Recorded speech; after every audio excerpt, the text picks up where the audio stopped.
That's not something you should be asking after. Neuvillette only asked you to investigate Child's whereabouts. All I need to prove to you is that the Forbidden Zone had nothing to do with the Harbinger's disappearance. That should be clear now that you've spoken to Fremine. But we've already uncovered that there's something wrong with the infirmary, and we've answered a bunch of questions that you threw at us. Isn't it about time that you answer our last question in return? You make a compelling case. Do you really want to know the answer that badly? Yeah, Paimon really wants to know. Even if the truth may not be pleasant? Follow me.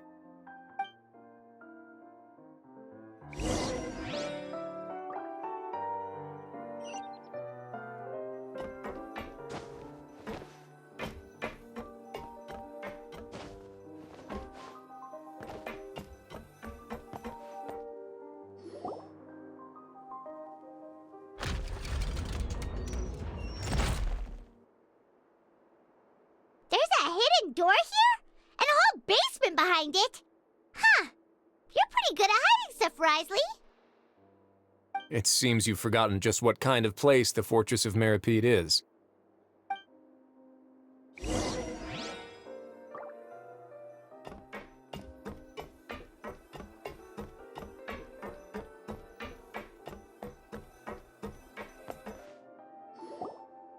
Stand on the central plate. Wait, is there a secret mechanism or... Whoa!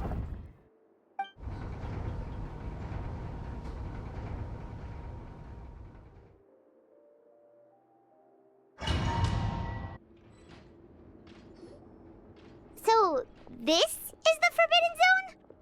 Honestly, for a place so well hidden, Paimon sure doesn't see anything special.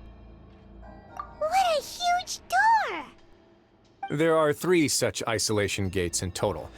Generally speaking, I'm the only one who's allowed to go inside, hence the name Forbidden Zone.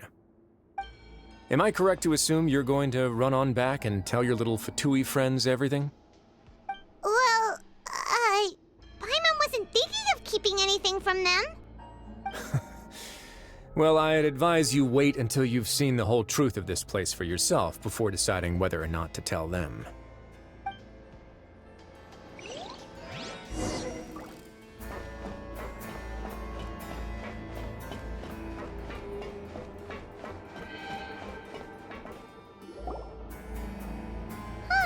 So there's a switch on the side. Stand back.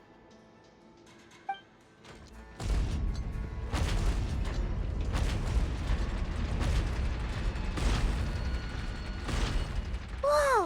They all just went up one by one. Go on, have a look.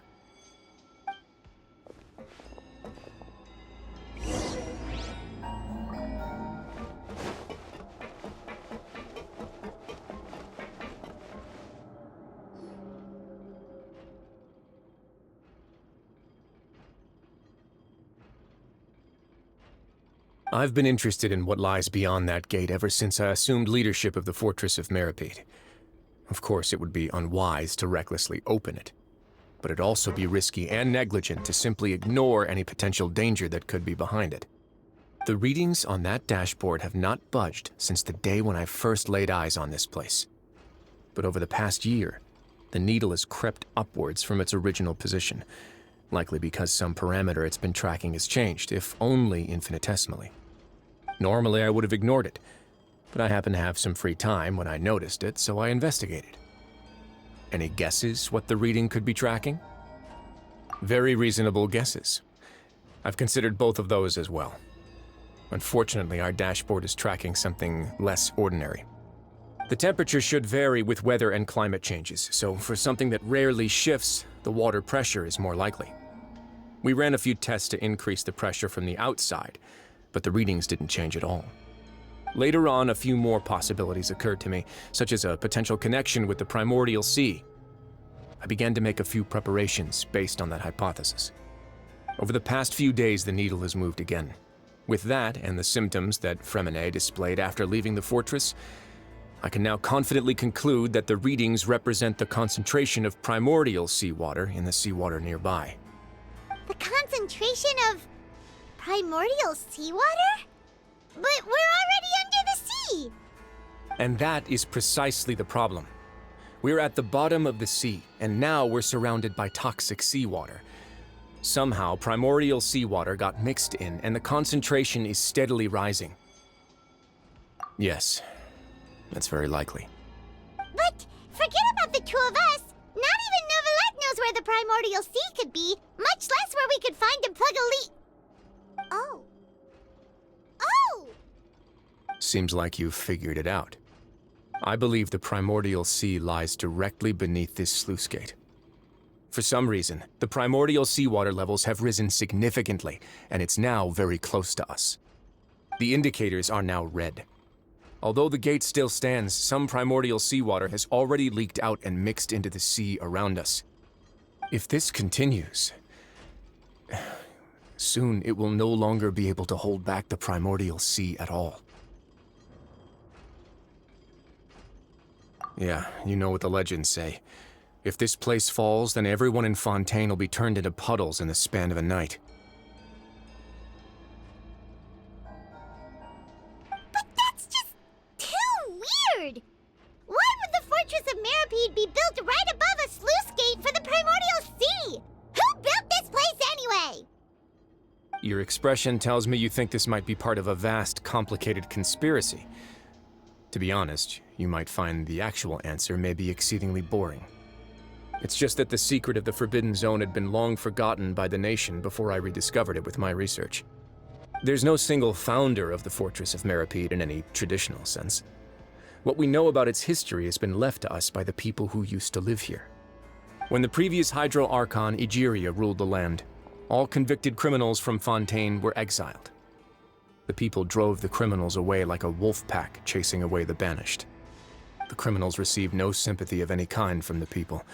They were exiled to the desolate seaside, where they experienced only pain, struggle, and the bone-chilling cold. Some of them began to repent and prayed to the Hydro Archon, asking if there was still anything they could do. The Hydro Archon took pity on them and said, "You may go guard my secret, deep underneath the waves." And so, leaning on the power of the Hydro Archon, they gathered underneath the sea and began to build a fortress. They became a community down there in the deeps, and over the years helped it to grow. As the number of exiles increased, more and more people joined the community. When the first group of exiles died, they left the yet unfinished fortress to their successors. The Hydro Archon continued to lend her support, allowing the fortress and what it stood for to continue growing ever larger. Before long, this dark underwater fortress became the sinner's only home. And with that, the people here stopped referring to the fortress as a prison. They saw themselves as repenting sinners who would regain their freedom once they had sufficiently redeemed themselves. But as time went on, people also realized that the fortress was a lonely place. Once they had gotten used to life here, they could no longer feel comfortable living in the overworld. Once they had finished serving their sentences, some people left and some others chose to stay. They'd find some idle position and let their withered souls fade away with the ancient secrets of the past. After many, many centuries, few people still remember the reason for the fortress's founding. Now they just see it as an integral pillar of Fontainian society, as the place where criminals deserve to be sent. Now and again, researchers manage to break one law or another and live out their days in the fortress. I learned all this from an elderly historian. Everyone else just thought he'd made it all up. But now you know every part of that history is true. Indeed. It's just as the prophecy says. If this gate fails, then everyone will be dissolved into the sea. To be frank, not really. But sadly, that hasn't stopped this prophecy from proving all too accurate. Prophecies are troublesome things. Just hearing one will create the first wave of panic. Seeing signs of it will bring about the second, and actually witnessing it in real time, the third. Let's go somewhere else. I want to show you something.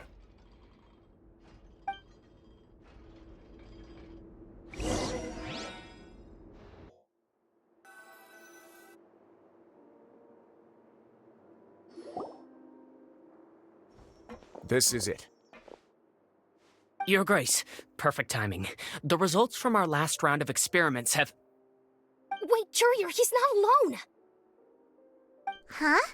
Lorvine and Jurier? No need to panic, you two. I've already told them about our plan. What? After you warned us not to tell a single soul about any of this? I'm skeptical as well. Are you sure they are trustworthy? The results speak for themselves, don't they? These two may already know more than you could ever imagine. All right then, if Your Grace insists. They seem harmless enough, so I'll trust them for now.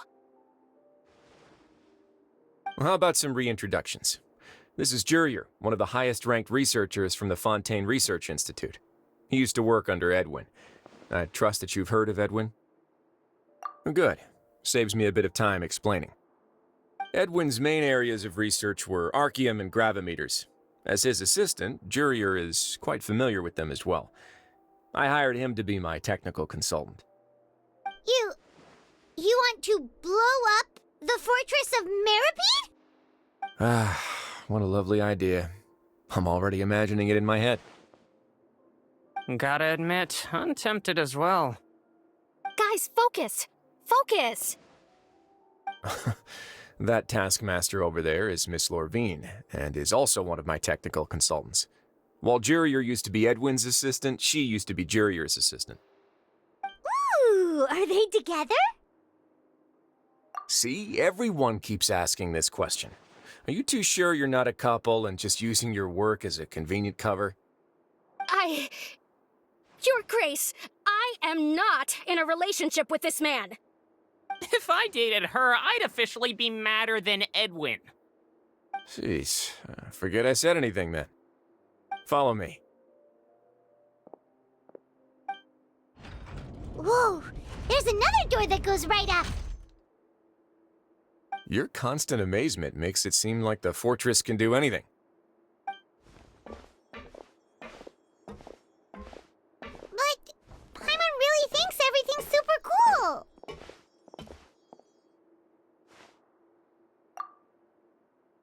Well, let's spice it up a bit. And here you go.